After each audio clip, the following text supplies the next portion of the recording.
मुझे हिंदी में बोलना चाहिए क्योंकि अश्विन भाई ने मुझे पहले ही बता दिया था कि हमारे कुछ ऐसे मित्र आने वाले हैं यहाँ पे कि जो बड़े सीनियर अधिकारी हैं, जो हिंदी में भी बात कर सकते हैं, हिंदी समझ सकते हैं। तो मुझे तो दिक्कत है नहीं, फिल्मों की वजह से मैं थोड़ी बहुत हिंदी बोल लेता हूँ क्योंकि हिंदी भाषी हूँ नहीं, पैदाइश ऐसी नहीं है। गुजराती में लिखता हूँ, काम करता हूँ, लेकिन मैं हिंदी में बोलूंगा। ये खड़े हैं पुष्पगुच्छ लेके मेरे सामने, जो उनकी वजह से मैं आपके सामने खड़ा हूँ। ये दोनों आमने सामने जो खड़े हैं, दोनों मित्र, अभी उनकी एक बड़ी अच्छी संस्था चल रही थी जो स्पर्श नाम से वो कर रहे हैं काम व्यारा में, जिनमें मैं गया था। बहुत बहुत खुशी हुई, वहां से बहुत प्रसन्न होकर आया, बहुत अच्छा काम इनका देख के आया। तो ये कार्यक्रम तो कहीं और करने वाले थे, किसी और दिन करने वाले थे, सिर्फ मैं आ सकूं इसकी वजह से उन्होंने कहा कि भाई अगर आप बीच में भी कुछ ऐसा वैसा करके आ जाए, हम तो हिंदुस्तानी है, जुगाड़ तो हमारे खून में है, तो जुगाड़ थोड़ा कर दिया। इनको खड़ा रखने के लिए मैं क्षमा चाहता हूं, लेकिन एक बात करके फिर इनका स्वागत में स्वीकार करूंगा। तो जुगाड़ थोड़ा कर लिया। एक प्रोग्राम जैसे वो जादूगर करता है ना, खेल, एक यहाँ पे गेंद रखता है, यहाँ पे रखता है, बीच में रखता है, ऐसे बीच में आपका प्रोग्राम रखा। फिर मुझे पता चला कि इस प्रोग्राम में तो राजन वसावड़ा है, जो मेरा कजिन है, फर्स्ट कजिन है, तो मेरा भाई है। कार्यक्रम के बजाय परिवार के बीच आया हूं ऐसा मुझे लगता है, इसलिए किसी फॉर्मेलिटी का बगैर में शुरू हो गया कि चलिए ये तो फैमिली है, अब तो क्या बात है, अब तो फैमिली के बीच आ गए। और मेरे परिवार में अगर आप राजन से पूछिएगा शांति से आज रात को, क्योंकि मैं तो निकल जाऊंगा कि मेरे परिवार में काफी सारे लोग इलेक्ट्रिसिटी के साथ जुड़े हुए हैं। हमारे परिवार में बहुत सारा, हमारे बुजुर्ग से लेकर बच्चों तक काफी सारे लोग इस पेशे से, इस प्रोफेशन से जुड़े हुए हैं। तो electrify your mind is a nice concept. तो मैंने ये सोचा कि भाई चलिए मैं इतना मैसेज तो आपको दे ही दूं कि बातें कम कीजिए और काम ज्यादा कीजिए। तो मैं तो बात करने के लिए आया हूं, तो आप मुझे कह सकते हैं कि आप तो बात करना ही आपका काम है। तो मैंने सोचा चलो दोनों काम एक साथ कर देते हैं, काम शुरू कर देते हैं हमारा, और वक्त जाया ना हो, इसलिए मैंने माइक ले लिया। मैं आपसे क्षमा चाहता हूं क्योंकि आप इंट्रोडक्शन देने वाले थे, मुझे आपके चेहरे पे दिखाई दिया, टेंशन में आ गया हाथ में माइक लेके। तो आपकी फॉर्मेलिटीज हम खत्म कर लेते हैं, लेकिन मेरी इच्छा है कि भाई मैं जो आपके साथ बांटने के लिए आया हूं उसमें कुछ रह न जाए। जिस सिर्फ मेरी प्रशंसा सुनने के लिए आप नहीं बैठे, आप मुझसे कुछ बात सुनने के लिए, कुछ विचार सुनने के लिए बैठे हैं, तो वो पहले आ जाए। प्रशंसा तो होती रहेगी, अगर अच्छा बोलूंगा तो मेरे बाद मैं निकल जाऊंगा तब होगी, ओके। और अगर नहीं अच्छा बोलूंगा तो जितनी आपने सुनी हो सब जाया चले गए, कोई याद नहीं रखेगा। तो हम इस कर्म के ऊपर पहले फोकस करते हैं और अश्विन भाई के प्यार के ऊपर उससे भी पहले फोकस करते हैं। આપનું સ્વાગત છે ચૌધરી સાહેબને વિનંતી કરીશ કે પુષ્પગુચ્છથી શ્રી જય વસાવડા સાહેબનું સ્વાગત કરે।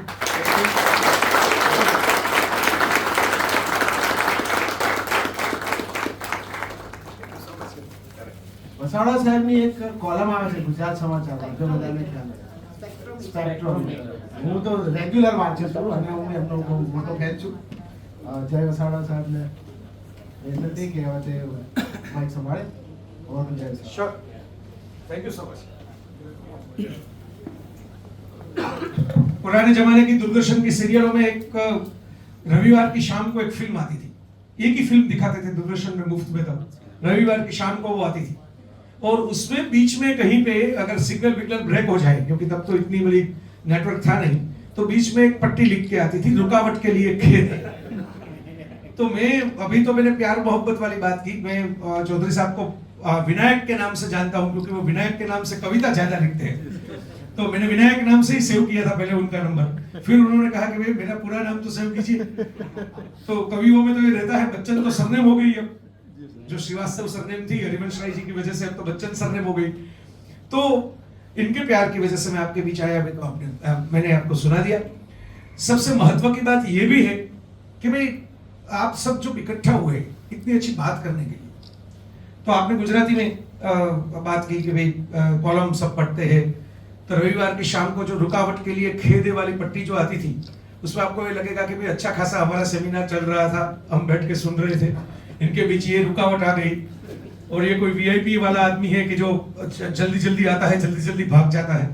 ये मेरी वीआईपी गिरी नहीं है, मजबूरी है, और मुझे भी याद रहे इसलिए मैं कुर्ते वुर्ते नहीं पहनता, चोगे वोगे नहीं पहनता, सिर्फ टी शर्ट पहनता हूँ कि मुझे याद रहे कि मैं आपके जैसा ही हूँ, आपके बीच का आदमी हूं, मैं आपकी तरह जीता हूं और आपसे अपनी तरह बात करने के लिए आया हूं। ऐसा कुछ है ही नहीं कि मैं कोई स्पेशल हूं, मैं कोई विद्वान हूं, मैं आपको कुछ नई बात देके जाऊंगा। बात तो वही जो हमारी विरासत में पड़ी है बहुत सालों से पड़ी है, बहुत दिनों से पड़ी है, लेकिन ये बात हमने कभी सोची नहीं कि हमारी विरासत में है। और आपको लगता है कि इलेक्ट्रीफाइंग मार्ग में हमारी विरासत कहां से आ गई? ये देखिए, मैंने मोबाइल हाथ में लिया।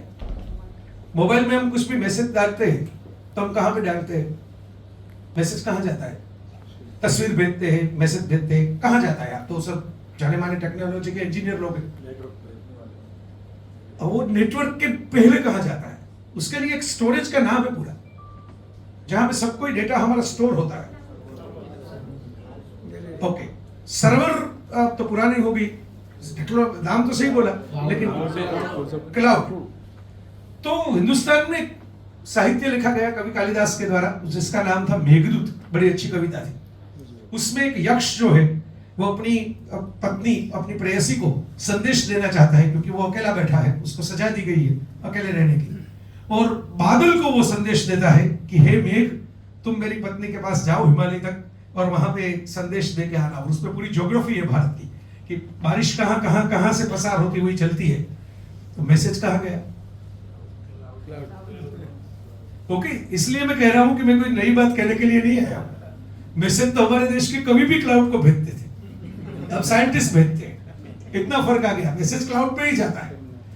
बात जो है वो टेक्नोलॉजी की नहीं है, बात जो है वो अप्रोच की है। गुजराती में एक पंक्ति लिखी गई, ये तो वैलेंटाइंस डे को सुनाना चाहिए, लेकिन वसंत पंचमी और वैलेंटाइंस डे दोनों चले गए, अब तो होली बाकी है। तो मैं बीच में ही आपको सुना देता हूं, और जो गुजराती नहीं है उनके लिए उसका ट्रांसलेशन भी अपनी तरीके से कर देता हूं। હું ક્યાં કહું છું આપની હા હોવી જોઈએ, પણ ના કહો એમાં વ્યથા હોવી જોઈએ। मैं कहां ऐसा कहता हूं कि आप हाँ बोल दीजिए, आप ना बोलिए, लेकिन कुछ व्यथा के साथ ना बोलिए। ऐसा हमें लगना तो चाहिए कि चलिए ये कर नहीं पाए, लेकिन उनके दिल में, उनके दिमाग में कुछ है कि मुझसे नहीं हो पाया, I am sorry for that. बस यही बात का अर्थ विस्तार करने के लिए मैं आपके बीच में। आप सब ऐसी पोजीशन में होंगे कि जहां पे हर काम आप कर नहीं पाएंगे, हर किसी को आप जवाब दे नहीं कर पाएंगे, हर किसी को आप सेटिस्फाई भी नहीं कर पाओगे। ओके, हम जिम्मेदार लोग हैं, हमारी अपनी कुछ जिम्मेदारियां हैं, अपने मूड स्विंग्स भी होते हैं। ओके, विल स्मिथ जैसा सुपरस्टार एक्टर अगर अपनी बीवी के साथ कुछ अनबन हो गई या कुछ ऐसी कुछ बात हो गई या दिन में कुछ दिमाग खराब हो गया, तो ऑस्कार अवार्ड के स्टेज पे चढ़ के उसके प्रेजेंटर पे झाटा मार देता है। हम लोग देखते हैं, उसको भी एक्सपेल होना पड़ता है, सॉरी सॉरी सामने वाले सब लोग एक दूसरे को कह देते हैं। लेकिन ऐसा क्यों करता है इंसान? सुपरस्टार को, उसको तो अवार्ड मिलने वाला था उसी रात, तो उसने क्यों ऐसा किया कि उसको इस अवार्ड नाइट से ही बाहर किया जाए?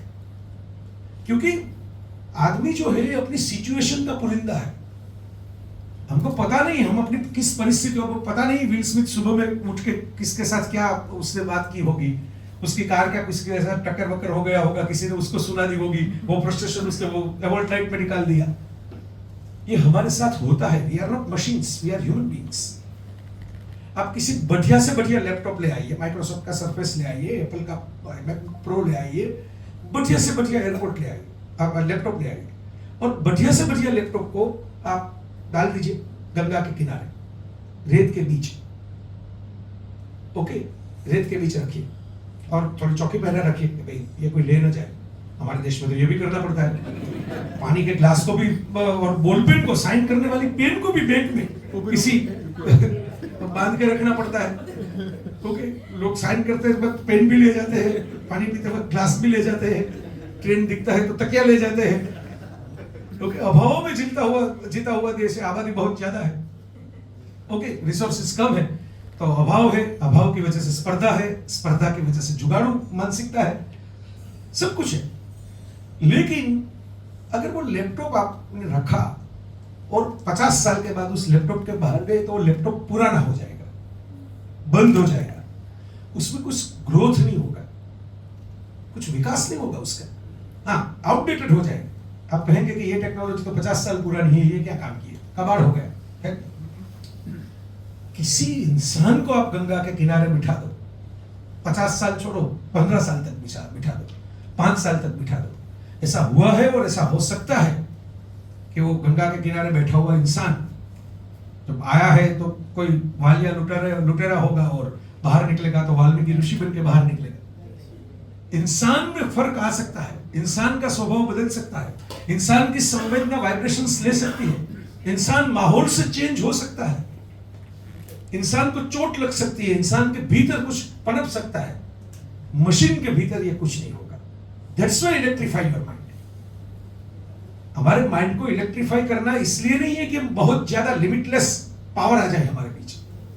पावर एक चीज है, पावर तो हम मशीनों से ले सकते हैं, लेकिन जैसे स्पाइडरमैन की मूवी में, अगर आपने मूवी देखने का मेरे जैसे शौक हो तो आपने देखा होगा कि एक पूरा सिचुएशन है कि जब वो पीटर पार्कर के पास फर्स्ट स्पाइडरमैन मूवी जो आया था, उसमें पीटर पार्कर जो है वो उसको एक रेडियो एक्टिव स्पाइडर काट लेता है, ओके, और वो काट लेता है, उसकी वजह से उसको सुपर पावर आ जाते हैं।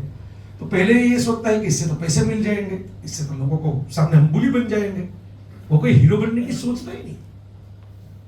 तो वो जाता है बॉक्सिंग रिंग में, क्योंकि वो बच्चा दिखता है तो लोगों को ऐसा लगता है कि ये तो जीत नहीं पाएगा, अपने पे खुद दाव लगाता है, अंदर सुपर पावर पड़ा हुआ है, बॉक्सिंग रिंग में दूसरे को हरा देता है और कसिनो जैसे जुगार के पैसे लेकर वापस आता है। उसमें एक सिचुएशन कि भाई चोर जो है वो किसी का पर्स छीन के भाग रहा है, हाथ में छुरा लिए, तो उसको पीटर को वो रोक सकता है आसानी से, क्योंकि he has got a super power. उसके लिए वो छुरा बुरा तो कोई प्रॉब्लम ही नहीं है, फिर भी वो उसको रोकता नहीं कि मुझे क्या, पर्स इसका, चोरी इसने की, मैं लिफ्ट में बटन दबा के जा सकता हूं, मैं निकल जाऊंगा। चोर लिफ्ट के पास आता है, वो आराम से सीढ़ियां उतर के चला जाता है, क्योंकि मेरा तो ये मामला है ही नहीं, मुझे क्यों चोर को रोकना चाहिए, इट्स नॉट माई जॉब।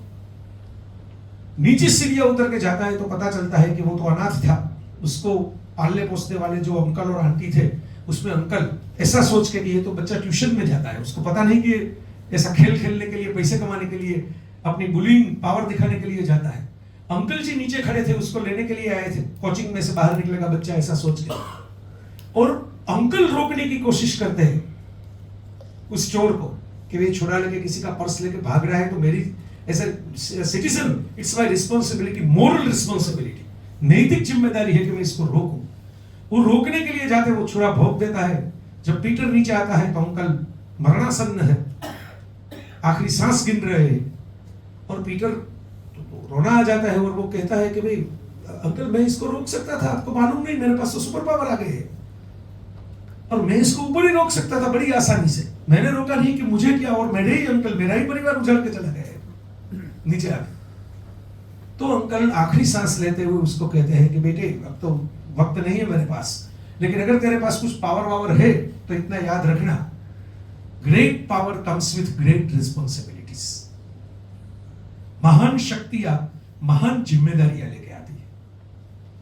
अगर इलेक्ट्रिक वायरिंग में ज्यादा मेगावाट का पावर आता है तो ज्यादा कंसील भी उसको करना पड़ता है, उसको ज्यादा छिपा के भी रखना पड़ता है, उसको ज्यादा सिक्योरिटी स्विच के माध्यम से रखना पड़ता है।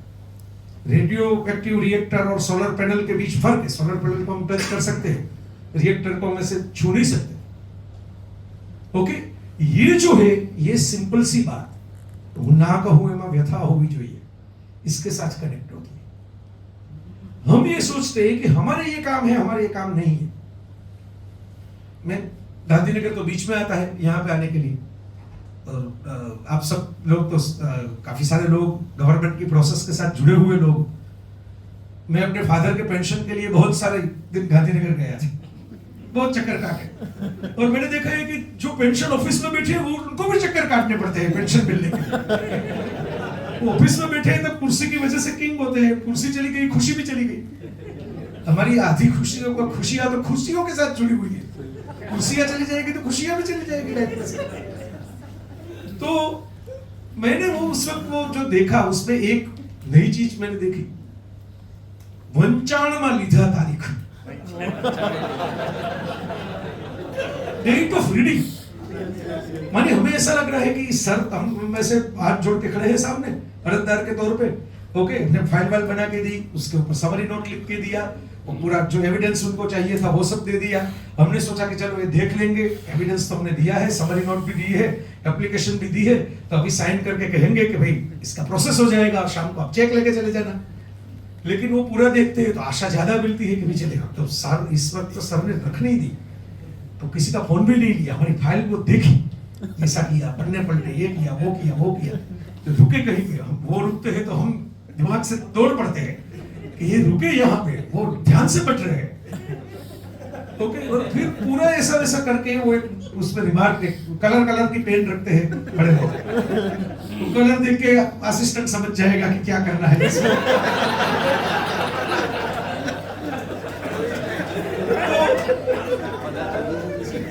तो उसमें जब रिमार्क करके उन्होंने वो फाइल मुझे सामने थमा दी, तो मैंने सोचा, मैं तो मन में लड्डू फूट गए कि सर ने लिख के दे दिया, तो मुझे सिर्फ डिपार्टमेंट तक जाना है जो कंसर्न डिपार्टमेंट है, और वहां जाके फाइल के सर का रिमार्क दिखा देना है और बस प्रोसेसिंग स्टार्ट। तो जब मैंने फाइल खोली तो सर ने ये लिखा था जो मैंने पहले बोला, वंचाण में लिखा तारीख।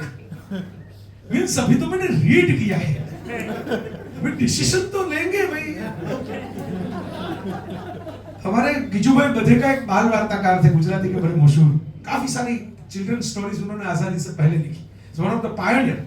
उनके नाम से गुजरात सरकार विश्व बाल वार्ता दिन मनाती है, 15 नवंबर उनका जन्म दिवस। तो गिजूभाई ने एक कथा लिखी थी, भाई उस जमाने की कथा, तो हमारी फाइनेंशियल स्ट्रक्चर उस जमाने का है उसमें। तो किसी ने कोई उधार पैसा लिया कि भाई 100 रुपया मुझे उधार देना, तो ये हमारे चौधरी साहब जैसे कोई दिलदार आदमी थे, उससे 100 रुपये थमा दिए कि चलो 100 रुपये में क्या, ले जाओ, तो दे देना, मुझे चाहिए तब दे देना, वरना घर पे भी पॉकेट चेक होता है कि 100 रुपये कहाँ उड़ा दिए। तो आए नहीं वापस रुकिए, तो उन्होंने फोन की कि भाई 100 रुपया नहीं आया, दोस्त था मिलने के लिए आए। तो उन्होंने कहा कि भाई पैसे तो दो। तो दोस्त ने कहा कि भाई यार तुम तो मित्र हो, मेरी परेशानी जानती हो, पैसे होते तो लेता है क्यों तुम्हारे पास, ये बैंक से लोन मांगने जैसा है। अब बैंक से लोन आपको तभी मिलती है जब आप ऐसा प्रूव कर दो कि मेरे पास ये सब कुछ है, और अगर आपके पास तो सब कुछ है तो आप लोन लेने के लिए वहां पे जाते ही क्यों। तो उसने कहा कि भाई मैं दे तो हूं, दूंगा लेकिन थोड़ा कम कर दे, ये 100 तो अभी नहीं है। तो चौधरी साहब ने सोचा कि अब 100 नहीं है तो आधा वाधा तो निकाल ले इसमें से, फिर आधे का सोचेंगे नेक्स्ट टाइम मिलेंगे तब। ओके, तो उसने कहा कि भाई कितना है तुम्हारे पास। तो दोस्त ने बोला कि देखो 100 का हुआ 60, आधा गया 60। 100 का हुआ 60, 40 तो मैंने निकाल दिए कि भाई ये तो है ही नहीं, अब 60 में निपट लो। आधा गया 60, 60 में निपटने की बात है, लेकिन अब 60 में से 30 ही में दे सकता हूं, अभी तो 60 का वादा है लेकिन 30 दे सकता हूं। ओके, 10 देंगे, 10 आज नहीं, ये कल परसों दे दूंगा। 10 दिलाएंगे, 10 मेरे पास नहीं है लेकिन किसी और को कह दूंगा कि दे दे। 10 में लेना क्या और देना क्या। 10 रुपए के लिए क्या दिमाग खाते हो यार। ओके, तो आपको पता चल जाएगा कि मैं किस दिशा में जा रहा हूं। तो ये जो आता है, तो ये हुआ 100 का हुआ 60 जैसा ही हुआ कि हम रीडिंग करते हैं, हम डिसीजन नहीं लेते, प्रोसेसिंग स्टार्ट नहीं करते। पूरा डेटा है, पूरा रिकॉर्ड है कि हमने रीडिंग किया, वंचाण में लिखा तारीख। ओके, मैंने जब पहली बार सुना, मैंने उसे ये जो अभी चलता है ना HMMM, लोगों को मैसेज में पता नहीं चलता किसको कांग्रेचुलेशंस कहना चाहिए या नहीं कहना चाहिए। ओके, तो लिखते हैं HMMM। मानी मेरा कोई बेन न्यूट्रल हो, मैं इसमें सुन रहा हूं बस। ओके, वो ज्यादातर शादी ब्याह के मामलों में ऐसा बहुत होता है। लड़के वाले कहते हैं कि हमारी ओर से तो हाँ है, और लड़के वाले कहते हैं कि हमारी ओर से अभी तय नहीं किया हाँ कहना है या नहीं। ओके, तो ये जो HMMM जो है वो गवर्नमेंट वाला रिप्लाई है, जिसमें हाँ भी नहीं है ना भी नहीं है। आपको खुद ही तय करना है कि इसमें हाँ माना जाएगा ना माना जाएगा। ओके, और जो बड़े सीनियर, बड़े मंजे हुए लोग जो होते हैं, खिलाड़ी लोग जो होते हैं, तो उसको मालूम रहता है कि भाई जवाब कैसे देना है। वो यही कहते हैं सोच रहे हैं, अभी सोचेंगे, बात करेंगे, हो जाएगा कुछ सोचेंगे, बात करेंगे। आपको समझ जाना चाहिए, अगर मेरे जैसे अनुभव हो तो, कि उन्होंने सोच भी लिया है और उन्होंने जवाब भी दे दिया है, और जवाब यह है कि इसमें कुछ नहीं होगा। लेकिन ये बोलने के लिए ऐसा कह रहे हैं कि हो जाएगा, कुछ करेंगे, देखेंगे, देखते हैं। ओके, ये जो चीज है ये हमारे कल्चर बन गई है। क्योंकि जो नया इंसान आता है ऑफिस में, वो यही सोचता है कि भाई जो महाजन पंथे यस्य सह, ऐसे संस्कृत में कहा जाता है, बड़े लोग जो करते हैं उसका पालन करना चाहिए, उसके पथ पे हमें चलना चाहिए। महाजन पंथे यस्य सह, तो बड़े लोग जैसा करते हैं वैसा हमें सीखना चाहिए, जिसको हम कहते हैं art of diplomacy, practical answer देने की कला, कि हाँ भी मत कहो, ना भी मत कहो। ये जो चीजें हैं, जब हम कहते हैं ना कि भाई हिंदुस्तान में बहुत कुछ है, we are the unique country my friends, being an Indian I have to share this with a pride. अब देखिए, आप ऐसा सोच लीजिए कि कोविड जैसा कुछ चीज फिर से हो गया और जिसमें किसी हमारे देश को हमें लॉक करना पड़ा। जैसे बात हुई थी ना कि भाई ये चाइना से क्यों आने दिया, चाइना से आने दिया तभी तो कोविड पूरी दुनिया में चला गया। अगर चाइना को लॉक ही कर देते तो चाइना को तो इंटरेस्ट ही नहीं था अपने आप को लॉक करने में, उसको तो ये इंटरेस्ट था कि दूसरे की इकोनॉमी कैसे खत्म हो जाए। तो अगर ऐसा कुछ आ गया कि हमें ये दूसरे जो कुछ है हम लॉक कर देते, हमारे देश में बाहर से ना कोई स्टीमर आएगी, ना कोई हवाई जहाज आएगा, ना कोई कंटेनर आएगा, ना कोई कम्युनिकेशन होगा। फाइन, अगर ऐसा हम कर भी दे तो हमारे पास सब कुछ है। देखिए, हम स्ट्रॉबेरी भी खा सकते हैं, हम बाजरा भी उगा सकते हैं। हर किसी देश के पास ऐसा है नहीं कि वो लॉक कर सके। हम हिमालय पे जाके बर्फ के बीच बेच सकते हैं, हम राजस्थान में जाके रेत के बीच बेच सकते हैं, हम पैलेस भी देख सकते हैं, हम खेत भी देख सकते हैं। ओके, हम फिल्म में हमारी मौलिक है, हमारी अपनी फिल्म इंडस्ट्री है। ऐसा है नहीं कि हॉलीवुड की फिल्म आती है तभी हमारी इंडस्ट्री चलती है, फॉरेन की फिल्मों के ऊपर चलती है और साल में 5 फिल्म बनती है, गुजराती में, साउथ इंडियन लैंग्वेजेस में, बंगाली में, मराठी में, हर कोई भाषा में आप देख लो अच्छी अच्छी फिल्में बनती है, अच्छा सिनेमा बनता है। हिंदी में तो बनता ही है। तो हमारे पास अपना एंटरटेनमेंट भी है, इतने डांस फॉर्म्स है, गरबा है, भांगड़ा है, काफी कुछ है, इतने डांस है, इतने कल्चरल है, शादी ब्याह है। अगर शादी ब्याह के लिए हम डेस्टिनेशन वेडिंग सोचे तो इतने सारे डेस्टिनेशंस है जहां पे हम जा सके। यहाँ पे गोवा जैसे बीचेस भी है। ओके, कहीं हर कोई, आप समंदर बोल दो समंदर है, नदियां बोल दो नदियां है, पर्वत बोल दो पर्वत है। ओके, आप कुछ भी बोल दो, मॉल बोल दो मॉल है, महानगर बोल दो महानगर है, देहात बोल दो देहात है। हमारे पास सब कुछ है। All resources we do have. It's a unique nation. हर कोई देश के पास कुदरत ने ऐसा खजाना नहीं दिया कि वो हर कुछ कर सके। हमारे पास डिफरेंट टाइप ऑफ वेदर है अलग अलग जगह पे। ओके, तो यहाँ पे ये उग सकता है, यहाँ पे हमारे पास कोयले की खदान है, हमारे पास एक जमाने में केजीएफ फिल्मों में आपने देखा होगा गोल्ड की खदानें भी थी। ओके, हम हीरे भी निकालते थे एक जमाने में, प्रोसेसिंग भी कर सकते हैं हीरे का। ओके, आज ही प्राइम मिनिस्टर जो द्वारिका में उन्होंने भाषण दिया, उन्होंने कहा कि आप सबने, हमारे गुजरात में एक महारास हुआ था जिसमें 37,000 बहनों ने भाग लेके पूरा एक सर्कल बनाया था रास का, वो देखा होगा। फिर प्राइम मिनिस्टर तो प्राइम मिनिस्टर है, उनकी अपनी एक ऑब्जर्वेशन है मोदी साहब की। तो मोदी साहब ने कहा कि आपने सब कुछ तो देखा लेकिन मैंने जो देखा वो आपने नहीं देखा। ये उन्होंने आज कहा अपने संभाषण में, आज की बात है फ्रेश। और उन्होंने कहा कि मैंने ये देखा कि भाई इतनी सारी माता जी हमारी घूम रही थी, बहनें घूम रही थी, 25,000 किलो सोना पहने हुए घूम रही थी। देश की इकोनॉमी का जो हो, हमारे पास अपनी इकोनॉमी मजबूत है। 25,000 किलो सोना पहन के घूम रही थी।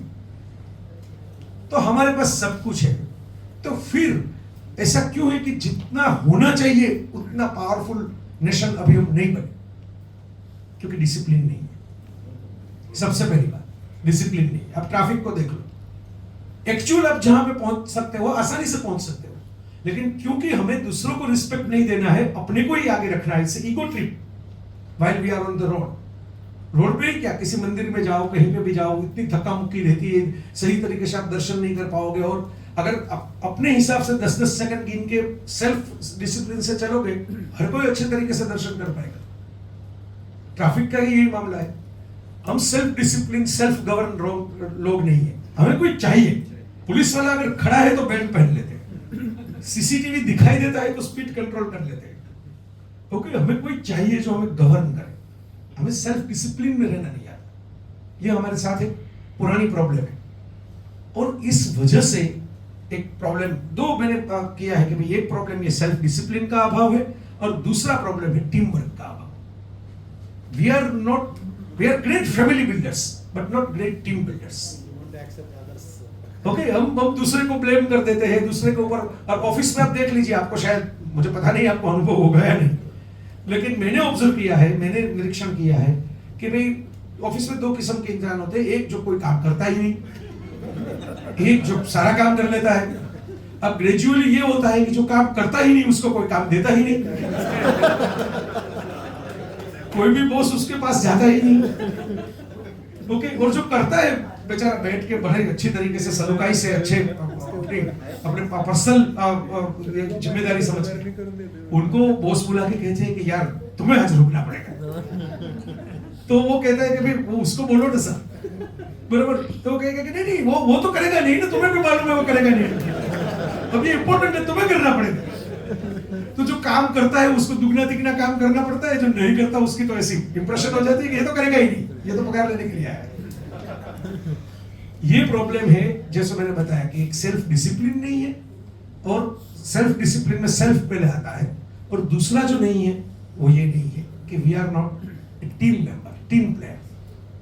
ये हमारे खेलों में भी दिखाई देता है। देखिए, धीरज चोपड़ा जितनी आसानी से गोल्ड जीत सकता है, उतनी आसानी से हम वर्ल्ड कप नहीं जीतता, क्योंकि ऑस्ट्रेलिया की टीम इतना महान खिलाड़ियों की अभी तो बनी नहीं है। वो महान खिलाड़ी तो रिटायर हो गए जो थे वो, लेकिन वो जीत जाती है because they are playing as a team. जब 175 रन ग्लेन मैक्सवेल ने किए तो मैंने एक आर्टिकल लिखा था जिसमें मैंने ऐसा लिखा था कि सबने ग्लेन मैक्सवेल को याद रखा, बिकम ए हीरो, और हमारा तो दामाद है, उसकी वाइफ है साउथ इंडियन है। ओके, तो हमारे तो ठीक है, जमाई बाबू को तो यूं ही खिला पिला के बड़े अच्छे तरीके से सत्कार करके खातिरदारी करके भेजते हैं। लेकिन मैक्सवेल के 175 के साथ हमें नजर रखनी चाहिए पैट कमिंस के स्टैंड की, क्योंकि वो सामने अगर उसको छोड़ उसने संभाल के नहीं रखा होता तो मैक्सवेल तो कब का विकेट फेंक के चला गया होगा, क्योंकि उसको लगा प्रेशर में आ जाता कि अब तो कोई है नहीं, मुझे ही करना पड़ेगा, जल्दी करना पड़ेगा। Same thing happened when Kapil Dev and Syed Kirmani was playing against Zimbabwe in 83 world cup. उसका वीडियो नहीं है, इतना ही फर्क है, इसका वीडियो है हमारे पास। तो किसी भी गेम में आप टॉप स्कोरर तभी बनोगे ना जब कोई सामने का छोर संभाल के रखेगा आपके। कोई पैट कमिंस या कोई सैयद किरमानी बनेगा, हम उनको याद इतना नहीं करते, उनकी तस्वीर इतनी नहीं लेते, उनके साथ सेल्फी इतनी नहीं खिंचवाते, लेकिन उनका भी रोल है। चाहे वो परिवार का सदस्य हो, चाहे वो हमारा कोई गुरुजन हो, माता पिता हो, चाहे कोई बॉस हो, चाहे कोई सबॉर्डिनेट हो, चाहे कोई पियून भी हो। अहमदाबाद में सालों पहले जब मोबाइल का इतना कल्चर नहीं था, तब एक घटना बनी हुई थी। एक कंपनी, एक फैक्ट्री नहीं बनी थी उस जमाने में। आज तो अहमदाबाद में बहुत विकास हो गया, लेकिन उस जमाने में तो इतना था भी नहीं। तो नई फैक्ट्री बनी थी, फैक्ट्री में जर्मन डेलीगेशन आने वाला है जर्मनी से। तो बड़ी बातचीत हो गई सबकी कि डेलीगेशन आने वाला है, ये होगा वो होगा, और सब जो डायरेक्टर्स थे वो नए सूट वूट सिलवा के आ गए। स्पेशल शेफ उन्होंने बुलाया मुंबई से कि भाई जर्मन डेलीगेशन आ रहा है, तो जर्मनी के लोग क्या खाना खाते हैं। तो मुंबई की 5 स्टार में से हम शेफ बुला के, तब तो मैंने कहा इस आज के जैसा अहमदाबाद नहीं था। घटना मेरे एक मित्र के परिवार में हुई है, इसलिए तो मुझे मालूम। तो उन्होंने शेफ बुलाया, तैयारियां पूरी की। अब उस जमाने में तो पत्र व्यवहार चलते थे, तो कार वार सबका बोला कि भाई आप ये करेंगे वो करेंगे। वो जर्मन लोगों ने अपने हिसाब से कह दिया कि भाई एयरपोर्ट तो है ही, हम एयरपोर्ट से आ जाएंगे, आप सिर्फ अपने जीपीएस तो था नहीं, एड्रेस सही तरीके से दे दो। पूरे लैंडमार्क के साथ एड्रेस उनको भेजा गया, सब कम्युनिकेशन हो गया। डायरेक्टर लोग ज्यादा जल्दी उठे उस दिन। 3 भाई थे, तीनों भाई जल्दी जल्दी तैयार हुए, गाड़ी में बैठ के गए और दरवाजे पे सूचना दी कि आज बड़ा इंपॉर्टेंट डे है, किसी को भी अंदर बताने देना, किसी को भी, किसी भी कुछ भी हो जाए, फोन भी मत करना, इंटरकॉम भी मत घुमाना, अंदर नहीं आने देना, अंदर नहीं आने देना। It's a very important day for us. इतना बड़ा कंसाइनमेंट मिलेगा जब मिलेगा ऑर्डर। अब वो गार्ड भी जरा अलर्ट हो गया, तो उन्होंने सोचा कि भाई अब किसी कभी किया नहीं, हमारे साहब लोगों ने आज बोल दिया, तीनों साहब इकट्ठे आए, तीनों साहबों ने बोला कि किसी को अंदर नहीं आने, इंटरकॉम भी मत करना, डिस्टर्ब भी मत करना। तो टैक्सी में वो डेलीगेशन आया, अब गार्ड को बोला गया था कि किसी को अंदर आने नहीं देना, मतलब नहीं आने देना, अब तो फोन भी नहीं करना, पूछना भी नहीं, नो मींस नो, कैसे कंप्लीट सेंटेंस। तो गार्ड ने उसका पालन किया। वो लोग तो जर्मन थे, उसको ज्यादा हिंदी हिंदी तो आती नहीं थी, तो थोड़ी बहुत उन्होंने बात करने की कोशिश की, उसको इंग्लिश नहीं आती थी, कम्युनिकेशन गैप आ गया, वो वापस चले गए। और जाते वक्त तो अहमदाबाद से मुंबई चले गए, और सेम कंपनी जो सेम प्रोडक्शन करती थी उसको कॉन्ट्रैक्ट देके चले गए। यानी हम ऐसा सोचते हैं, डायरेक्टर्स लोग ऐसे सोचते हैं कि हम कंपनी के फेस है, बड़े बाबू जो है वो ऐसा सोचते हैं, पुलिस के आईपीएस ऑफिसर ऐसा सोचते हैं कि हम पुलिस के मेन फोर्स है, मिनिस्टर लोग भी ऐसा सोचते हैं कि हम सरकार के मेन फेस है। एक्चुअल आपके साथ जो काम करता है, आपके साथ जो कम्युनिकेशन करता है, वो आपका असली चेहरा है। अब जरा सोचिएगा ठंडे दिमाग से मैं जो कहता हूं, पुलिस का जो कांस्टेबल सड़क के बीच खड़ा रहता है वो पुलिस का चेहरा है। वो लाइट वाली गाड़ी में घूमने वाला आईपीएस पुलिस का चेहरा नहीं है, वो तो प्रेस कॉन्फ्रेंस करने के लिए जाएंगे। पुलिस क्या है, वो लोग सोचेंगे उस कांस्टेबल के बर्ताव की तरह, वो हमारा यार्डस्टिक है।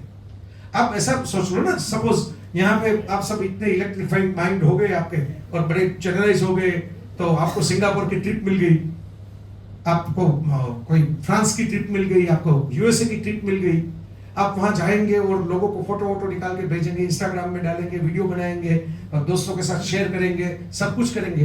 तो आपको कोई पूछेगा कि कैसा लगा स्विट्जरलैंड, कैसा लगा फ्रांस, कैसा लगा यूएसए, कैसा लगा सिंगापुर, तो आप कहेंगे सपोज के भाई बड़ा क्लीन है, बड़ा अच्छा है, बड़ा वेरी ऑनेस्ट, ये सब नॉर्मल फीडबैक जो आते हैं वैसे आते हैं।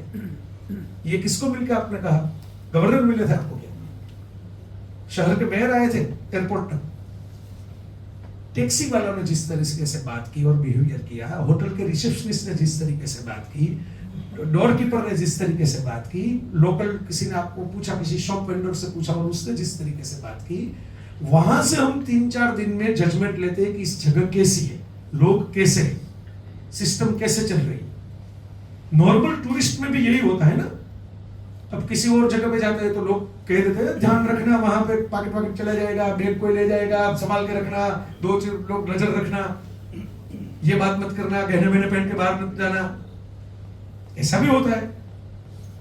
ओके, तो ये जो चीजें होती है, हमारी जो इंप्रेशन जिसके लिए हम मर जाते हैं इंप्रेशन बनाने के लिए, हम 5 फोटो निकाल के 4 डिलीट कर देते हैं, इसमें इंप्रेशन नहीं आएगी। वो इंप्रेशन क्रिएट होती है हमारे हर किसी आदमी के बर्ताव से, behaviour of the person, not of the top level. Top level पे सब अच्छी अच्छी बातें ही करते हैं, सबसे बड़े जो शिखर होते हैं उसके ऊपर पेड़ उगते ही नहीं, सिर्फ बर्फी रहती है। ओके, बहुत खूबसूरत दिखते हैं लेकिन वहां पे आप रह नहीं सकते। तस्वीरों में बहुत बड़ा खूबसूरत दिखता है माउंट एवरेस्ट, माउंट एवरेस्ट पे घर नहीं बना सकते। सूरज कितना प्रकाशित रहता है लेकिन सूरज पे आप घर नहीं बना सकते, तो वहां पे तो आगे ही आगे दूर से अच्छा लगता है। मैं बड़ा बनने की बात नहीं कर रहा हूं, मैं छोटा बनने की बात भी नहीं कर रहा हूं, मैं इंसान बनने की बात कर रहा हूं। अगर आप इंसानियत के तौर पे पेश आएंगे, लोग कहेंगे कि नहीं, ये देश अच्छा है, ये सिस्टम अच्छी है, काम अच्छा है। किसी को बताया नहीं मैंने, लेकिन आज ये क्योंकि ये कनेक्टेड है अपने सब्जेक्ट से, मैं एक शोल्डर बैग रखता हूँ जब बाहर घूमता हूँ, तो राजन ने देखा है काफी बार मैं ऐसा लेके घूमता रहता हूँ बाहर, यहाँ पे तो गाड़ी में आया तो नहीं है। ओके, तो शोल्डर बैग रखता हूँ। तो मैं टोक्यो में जापान गया था लास्ट ईयर, ऑलमोस्ट इसी टाइम।